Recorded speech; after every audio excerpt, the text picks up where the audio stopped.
ಮೈತ್ರಿ ಗೆಳೆಯ ಜೆಡಿಎಸ್ನ ಭೋಜೇಗೌಡರಿಗೆ ಸಿಟಿ ರವಿ ಅವರು ಮಾತಿನಲ್ಲೇ ತಿವಿಯುವಂತಹ ಕೆಲಸವನ್ನ ಮಾಡಿದ್ದಾರೆ. ವೇದಿಕೆ ಮೇಲಿದ್ದ ಜೆಡಿಎಸ್ ಎಂಎಲ್ಸಿ ಭೋಜೇಗೌಡರ ಕಾಲೆಳೆದಿದ್ದಾರೆ ಸಿಟಿ ರವಿ.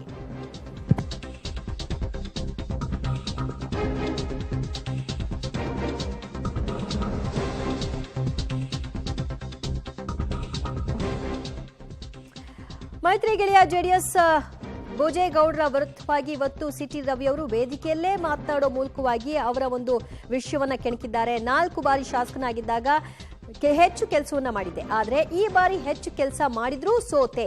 ಚುನಾವಣೆ ಸಂದರ್ಭದಲ್ಲಿ ಕೆಲಸಕ್ಕೆ ಬಾರದ ಚರ್ಚೆಗಳು ಆಗಿದ್ವು, ಅಪಪ್ರಚಾರ ಚರ್ಚೆ ಆಯಿತು, ನನ್ನ ಹಣೆ ಬರಹ ಕೆಟ್ಟಿತ್ತು, ಜೆಡಿಎಸ್ ಕೂಡ ನನ್ನ ವಿರೋಧವಾಗಿ ಕೆಲಸ ಮಾಡಿತ್ತು ಅನ್ನೋ ವಿಷಯವನ್ನ ಹಂಚಿಕೊಂಡಿದ್ದಾರೆ.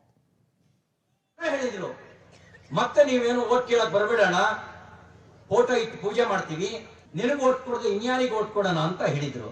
ಏನ್ ಆಚಾರ ಕೆಟ್ಟಿತ್ತೋ ಗೊತ್ತಿಲ್ಲ, ಕೆಲಸ ಮಾಡ್ಲಿಲ್ಲ ಅಂತ ಜನ ಹೇಳಿಲ್ಲ. ಕೆಲಸದ ಮುಂದೆ ಇವನೇನ್ ಕೆಲಸ ಮಾಡೋರು ಯಾರು ಇಲ್ಲ ಅಂತಲೇ ಮೆಚ್ಚುಗೆ ಮಾತಾಡಿದ್ರಿ. ಆದ್ರೆ ಆ ಚುನಾವಣೆ ಸಂದರ್ಭದಲ್ಲಿ ನಮ್ ಕೆಲಸದ ಚರ್ಚೆ ಆಗಲಿಲ್ಲ, ಅಪಪ್ರಚಾರ ಚರ್ಚೆ ಆಯ್ತು. ನಮ್ಮ ನಾಯಕರ ಹೆಸರನ್ನು ಬಳಸ್ಕೊಂಡ್ರು, ಅವ್ರ ಹೆಸರನ್ನು ಬಳಸ್ಕೊಂಡು ಅಪಪ್ರಚಾರ ಮಾಡಿದ್ರು. ನಮ್ಗೆ ಆಚಾರ ಕೆಟ್ಟಿತ್ತು ಅಂತ ಕಾಣುತ್ತೆ. ಜನತಾದಳನ್ನು ಅವರಿಗೆ ಸಪೋರ್ಟ್ ಮಾಡ್ಬಿಡ್ತು, ಅವರು ಅವರಿಗೆ ಸಪೋರ್ಟ್ ಮಾಡಿದ್ರು. ಒಂದ್ ಕ್ಷಣ ದುಡಿಯ ಎತ್ತಿಗೆ ಮೇವು ಹಾಕಬೇಕು ಅಂತ ಯೋಚನೆ ಮಾಡಿದ್ರೆ